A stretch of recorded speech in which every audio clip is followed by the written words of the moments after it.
What's up everyone and welcome back to the MMA Zone. Today, let's get started with Dricus du Plessis sends warning to Khamzat Chimaev. Despite fears that he would be passed over for a title shot, Dricus du Plessis will compete against Sean Strickland in the main event of UFC 297 in a highly anticipated showdown. The fight will see du Plessis look to continue an impressive win streak that recently saw him cement his place as a true contender in the division by defeating Robert Whittaker. Ahead of the bout, du Plessis knows that Khamzat Chimaev is lurking in the shadows, waiting for his chance to capitalize on his win over Kamaru Usman at UFC 294. With the fight right around the corner in the new year, du Plessis spoke to James Lynch to discuss a potential title defense against Chimaev if he defeats Strickland at UFC 297. He's a big draw, and they said if he wins this fight against Usman that he will get a title shot. But if that's a fight, I would gladly, as champion, take out the boogeyman. it would be a massive pleasure. I think that's probably what they're going to want to be doing, and we'll see if it plays out that way. But like you said, for now I have one target, and that target is Sean Strickland. Ahead of this weekend's headliner against Paul Craig, however, middleweight Brendan Allen explained that he believes Strickland will emerge victorious from UFC 297, making du Plessis' plans irrelevant. Speaking to media members ahead of this weekend's card, he weighed in on the fight and Strickland as a champion. He's fought a lot of great guys and good guys, and I think he has the ability to still be champion by the time I get there next year. So I'm hoping that's what happens. Yeah, I definitely do. But it's hard to count Dricus out. He's the luckiest dude I've ever seen in my whole life. He should play the lottery. Swear to God. With the stakes at an all-time high in the middleweight division come January, the year ahead is sure to be an exciting one at 185 pounds. Next up, let's take a look at Aljamain Sterling reacts to Sean O'Malley's comments. Heading into Sugar Sean O'Malley and Aljamain Sterling's fight for the bantamweight title, the expectation was that after the fight, Sterling would move up to 145 pounds. In the wake of the fight, however, Sterling expressed his desire in running things back with O'Malley in pursuit of the bantamweight title once more. During a recent podcast appearance, O'Malley stated that he didn't want to have a rematch with Sterling because the former champ isn't popular enough. Those comments sparked a response from the former bantamweight champ, who fired back in a video for his YouTube channel. Sean O'Malley, the champ, says he's never going to give me a rematch, and off the basis of he's not popular. It's kind of a catch-22 because I listened to the clip. He didn't say it in a malicious way or anything like that, but I just feel like whatever happened to sport, man. It's I got into this game for multiple reasons. The main one was to become a UFC champion. I was able to do that. I wanted to fight the biggest and best names that I could. As Sterling recently indicated, he was offered 3 fights by the UFC, including a featherweight clash with Calvin Kattar. So far, however, it's unclear just what the new year will hold for the former champ, as his friend Merab Dvalishvili sits on the brink of a title shot of his own. Next up, let's take a look at UFC updates. With this weekend's UFC Fight Night card at the Apex right around the corner, let's take a look at today's UFC updates, starting with a cancellation to the UFC Vegas 83 card, previously known as the UFC Fight Night Shanghai card. As a result of the event being moved to Las Vegas and related visa issues on short notice, a bout between Brendan Ribeiro and Mingyang Zhang has been called off for the December 9th event. So far, no indications as to whether the UFC will look to rebook the bout. This week also saw Johnny Walker fire off a verbal jab ahead of his highly anticipated rematch with Magomed Ankalaev. The bout was recently announced, with fans eager to see things play out after an illegal blow from Ankalaev ultimately forced the end of the pair's first clash. In response to the rematch being announced for the new year, Walker took to social media to fire off a verbal jab at his opponent, writing, "Unfinished business. I'll make him pay for illegal knee." Early next year, a newly announced women's flyweight clash between Jasmine Jasudavicius and Priscilla Cachoeira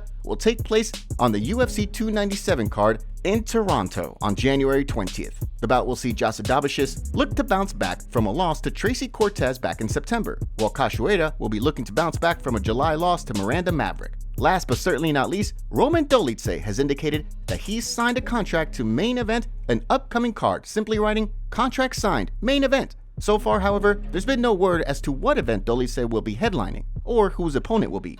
With the UFC booking events for the new year, it's only a matter of time before we get more details. Stay tuned for updates as they become available. Now, let's shift gears and take a look at Israel Adesanya declining Alex Pereira fight. After his knockout win over Yuri Prochazka at UFC 295, Alex Pereira called out his longtime rival Israel Adesanya for a trilogy fight inside the octagon. Despite the heartfelt call-out in Portuguese, the last stylebender quickly indicated via social media that he wasn't interested in running things back. With the former champ teasing a hiatus until 2027, Glover Teixeira spoke on MMA Fighting's Portuguese-speaking Trocação Franca podcast to share his thoughts on the state of the competitive rivalry. I don't want to keep talking because sometimes it will come out like I'm talking shit, and I'm not that type of guy. But Adesanya doesn't want to fight him. Adesanya is in a great position right now. He has a lot of money.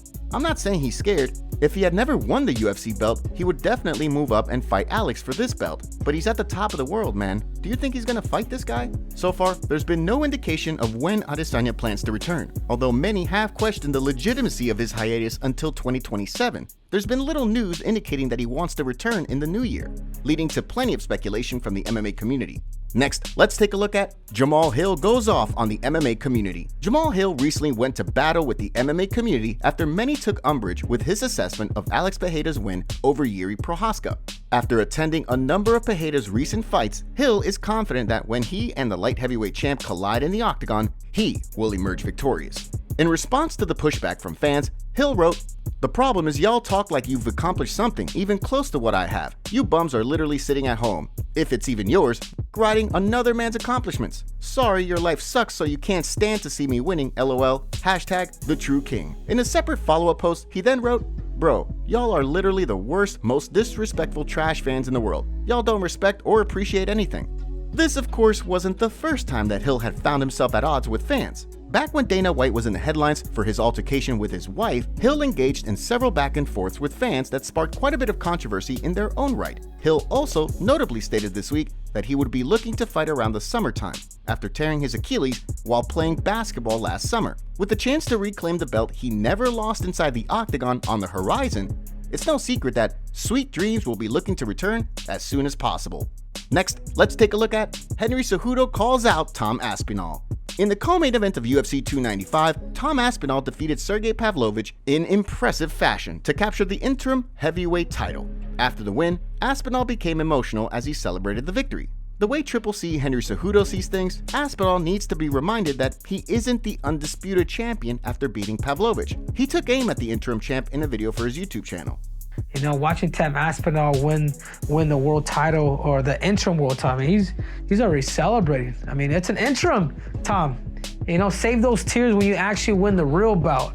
You know, like sometimes when I see people like that they just get too emotional after an interim bout, it seems like, yeah, you got a trophy, but it's like they might as well dip that thing in either silver or bronze because it's not the real thing. I as a competitor, I start to think of their mentalities of what is it, how is it, or what is it that makes them, you know, has he thought that he's reached the pinnacle of the world? And I'm not picking on you, Tom. For his part, Aspinall has made it clear that he's eager to return to the octagon sooner rather than later once his back heals up. While the UFC has planned to have Jon Jones defend his title against Stipe Miocic once he's ready to return, Aspinall has expressed a desire to defend the interim belt in an attempt to clear the logjam in the heavyweight division.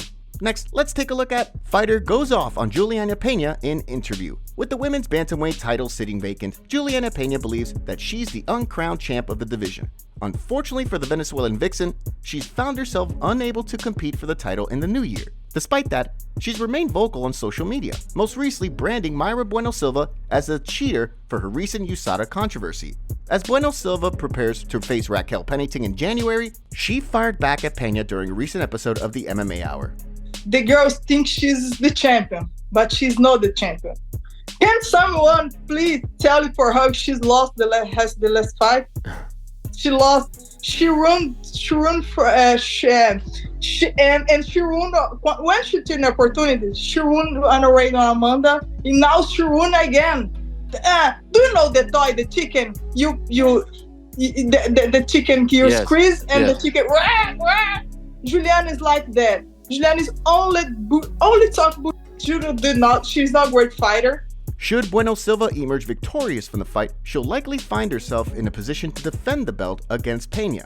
Given that the bout will take place in Canada, it's unclear whether or not Peña will be in attendance in hopes of promoting a fight with the winner. Despite her loss to Nunes, Peña is still confident that the bantamweight division will go through her when she returns to action. The MMA community is going off on Joe Rogan for his interview with Jessica Andrade after her victory. Rogan congratulated her, and Jessica Andrade mentioned her expensive divorce and how it affected her all throughout the year. Rogan responded saying, "Well, hopefully you'll get a bonus tonight to help pay off some of those divorce bills." The MMA community had this to say about that comment from Joe. UFC commentators be hella out of pocket with these post-fight interviews. Little rusty on his return. Lay off the weed, Joe Rogan. Bro's a fucking menace. Violation from Rogan. Never will be as bad as when a commentator said on one of the fights that they were fighting over the custody of the child. Imagine fighting for your life and this is the clip that's shared. Haha. Haha. What the actual Mr. Joe Rogan. Top comments. Conor McGregor can't get over being beat by Dustin and Khabib. It's worse than Izzy and Alex. If either one accepted, Conor would take another year or two off. Anyone else tired of this guy yet? Imagine being a delusional Conor fan and being excited about his announcements. Conor calling out Khabib just shows how delusional he is. Dustin Poirier will snap that other shin bone if they ever fight. He'll probably fight Chandler sometime 2024, get smashed and retire. All this shit talking over the last couple of years is him trying to remain relevant. It's that simple. Make sure to leave a comment and you might get featured in our next video. Thanks for watching. If you enjoyed, make sure to subscribe and turn on notifications to never miss any MMA news. Check out our video from yesterday if you missed it. See you tomorrow.